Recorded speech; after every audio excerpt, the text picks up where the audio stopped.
Hello everyone. Today, we are diving into the Union Budget 2026-27. This budget arrives at a pivotal moment in India's growth story. Titled, Towards Viksit Bharat, it focuses on what the government calls the three Kartavyas, our collective duties toward growth, aspiration, and inclusive development. Let's look at how these goals translate into policy. To start with the big picture, the total expenditure for this year is set at 53.47 lakh rupees crore. That is a 7.7% increase from last year, signaling that the government isn't hitting the brakes on spending.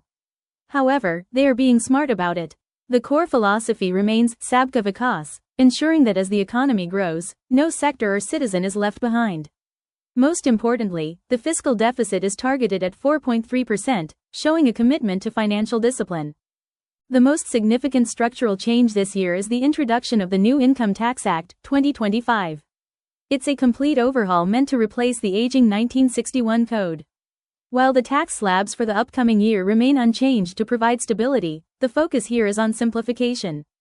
For those with international interests, there's a crucial 6-month window to disclose foreign assets, a move designed to clean up books without heavy litigation. Turning to the markets and customs, investors will note an increase in the Securities Transaction Tax, or STT. Rates for both futures and options have been bumped up to curb excessive speculation. On the customs front, there is a strong social and industrial leaning.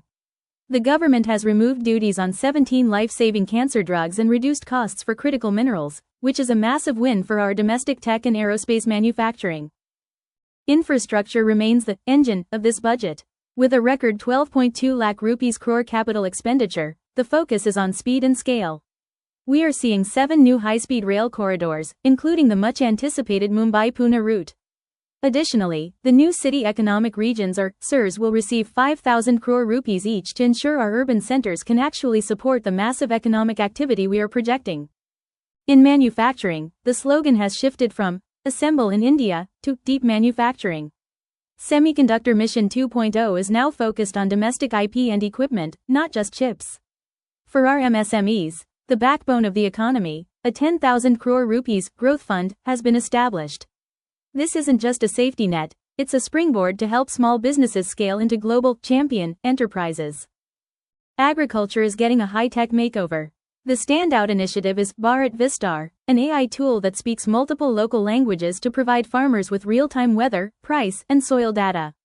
By expanding digital crop surveys to every state, the government is building a digital public infrastructure for the farm, similar to what UPI did for payments. The budget also addresses human and environmental capital. Niman's 2.0 feed acknowledges the growing need for mental health infrastructure in Tier 2 cities. On the green front, a 20,000 crore rupees allocation for carbon capture technology shows we are serious about net zero targets. We are also seeing a strategic push for tourism in eastern India, or Purvodaya, to balance regional development. Now, looking at the math. The government is successfully walking the tightrope of spending more while borrowing less.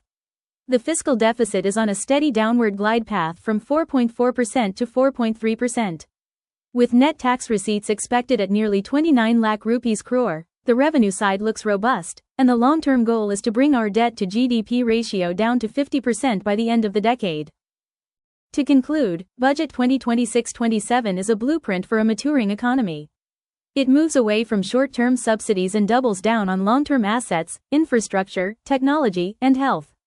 The goal is clear: to transition India from a consumption-heavy economy to a global investment and manufacturing hub. Thank you.